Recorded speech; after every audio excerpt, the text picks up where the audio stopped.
Hi everyone and welcome back to my channel. My name is Sophie and this channel is just documenting my journey to get a diagnosis as to what is wrong with me and hopefully eventually chronicling my recovery as well. So this afternoon we are in my kitchen and I'm cooking, and I thought this would be a great time to talk about the diet changes I've made and whether or not they've been helpful. So I'll first have to start off saying that growing up, I never learned how to cook. I grew up really poor. I was on medical assistance and food stamps. For those not in the United States, basically just government assistance for housing and food. So we didn't have a lot of money. Not many things were made from scratch. I basically grew up on TV dinners and pasta. That was it.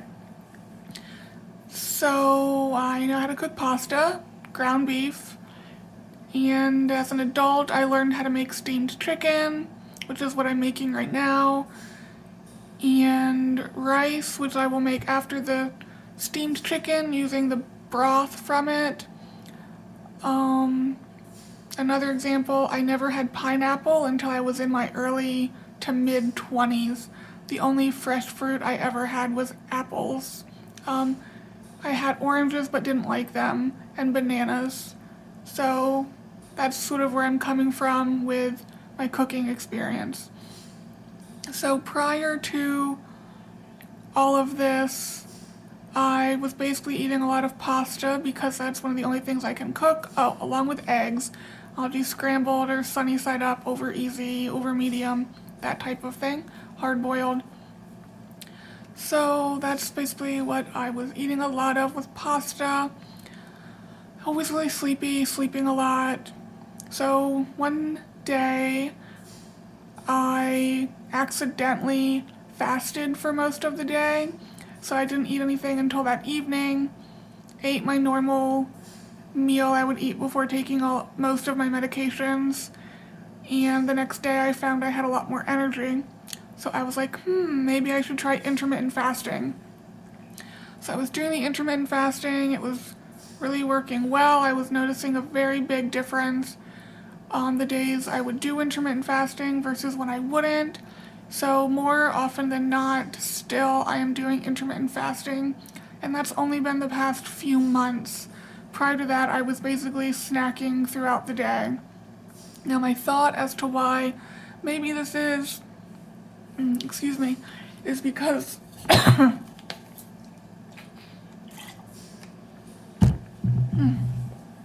because my body is not having to be working all the time to digest food, so it can use that oxygen to do other things, like function like a normal body, or a more normal body. So that's just my theory. I have no idea if it's correct, but intermittent fasting definitely helps me. So I normally only eat in the evenings before bed. Normally I start eating definitely after noon, because that's when my diuretic is supposed to wear off. So I don't like eating or drinking anything except water until that time, because it didn't make sense to me to eat food that has sodium while I'm trying to get water off of me that the sodium would hold on to.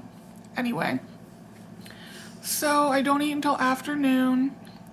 Normally I don't eat until like somewhere between 2 to 4 to 6 p.m., somewhere around there. And when I stop eating just varies. I'm not really religious about it. I'm not fasting for 16 hours or 20 hours or whatever. It's just whatever happens to happen that day. So intermittent fasting has definitely helped. And then when my pulmonologist, when I saw him for the first time and he made the comment that he thought I had pulmonary hypertension, doing some research and learning that sodium was really bad, I cut my sodium way down. I normally try to stick to under 1.5 grams or 1,500 milligrams per day. Some days I've even managed to keep it as low as like 700 milligrams. But those days I'm normally not getting in a lot of calories, so I'm still messing around seeing what I can learn to cook and how I can get more food and nutrition in also. So since I've been doing that, I've definitely noticed I've got more fluid off of me. I still do have the pitting edema on my lower legs, on my shins. I will discuss that when I go back in to see doctors this time around. And then mostly they're in the beginning of January, so that will be a point of discussion for sure, because obviously that's not normal to have. So I would like to get all of this fluid off of me. But yeah, diet-wise, that's what I'm doing.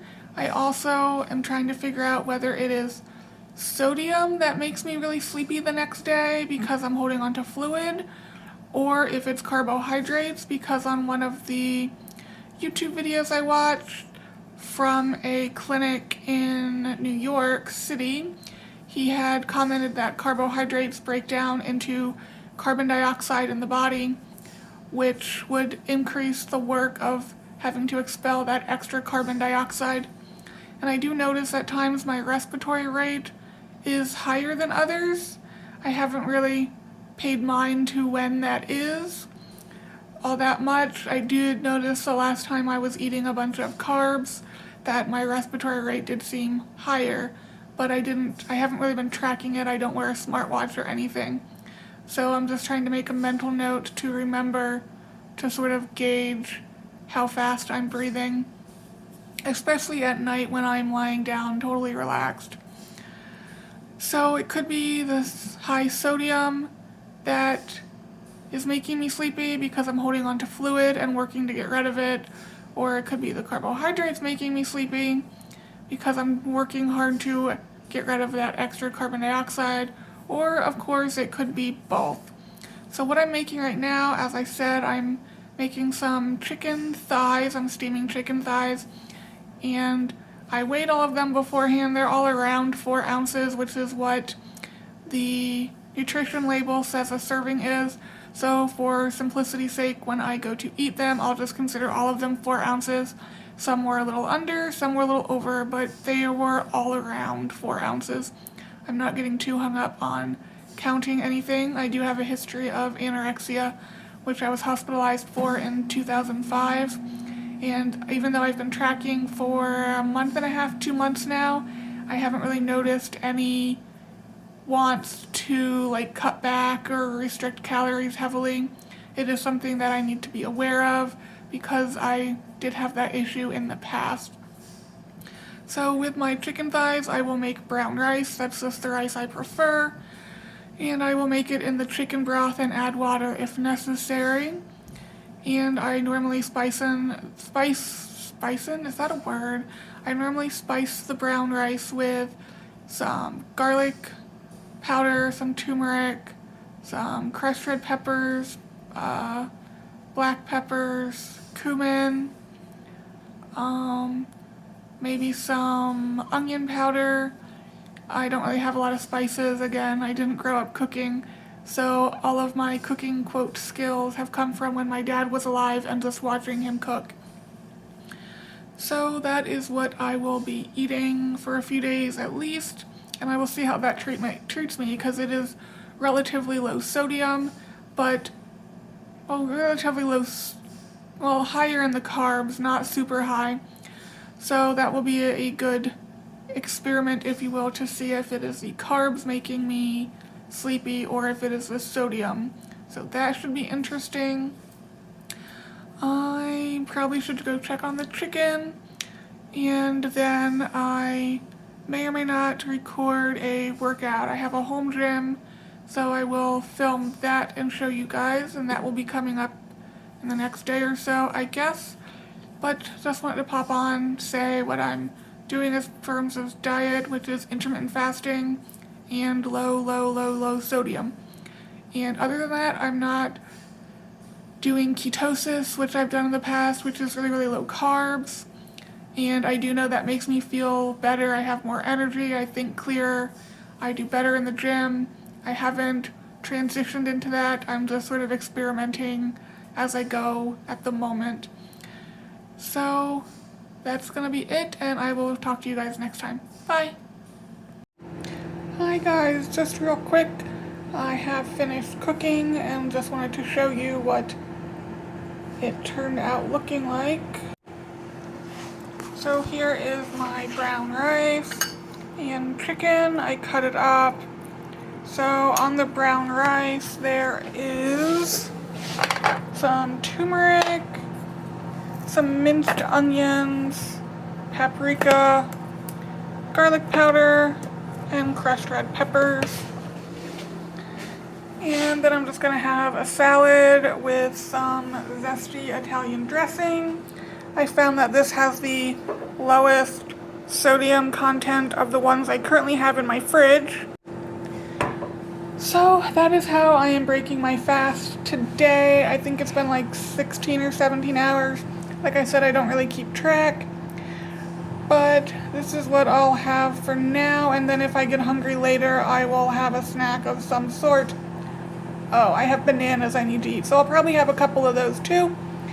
And yeah, that's gonna do it for my food diary, I guess, for the day. Bye!